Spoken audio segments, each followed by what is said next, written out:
India's retail inflation, as measured by the Consumer Price Index, shot up to 6.93% in the month of July from 6.23% last month, as per the data released by National Statistical Office.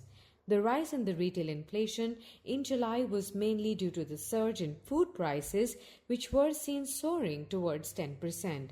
So while you are paying much more for your plate of food, does rising food prices indicate better income for farmers, or is it a result of supply shock?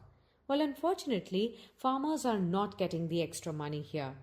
Most experts say that food inflation at 9.62% in July is largely due to the disrupted supply chains. Food inflation inched up in July against 8.72% a month ago. Inflation in vegetables basket was 11.29% in July, as against 1.86% in June. In the fuel and light segment, inflation for the same month was 2.80% as against 2.69% back in June. For pulses and products, it stood at 15.92% in July as against 16.68% in June. Aditi Nair, principal economist ICRA, has told media that soaring vegetable prices amid a heavy rainfall and localized lockdowns contributed to the spike in food inflation in July. She also expects food inflation to soften in August.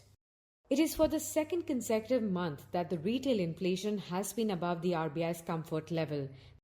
The Monetary Policy Committee needs to target inflation to keep it within 4%, with a band of plus and minus 2%.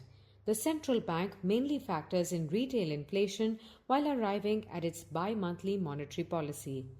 Last week, the Reserve Bank of India's Monetary Policy Committee kept the key policy rates unchanged, deciding to use the future rate cuts judiciously to maximize the beneficial effects. The repo rate currently stands at 4%. Rahul Gupta, head of research currency at MK Global Financial Services, believes that as retail inflation continues to exceed the upper range of 6% of the central bank's tolerance level, the RBI would be hesitant on cutting the repo rate immediately. Most experts believe the MPC would persist with a pause in its October meeting as well. At the same time, the severe economic slump is expected to keep the monetary policy accommodative in the foreseeable future. Some analysts do hope for a rate cut, however, in either December or February policy.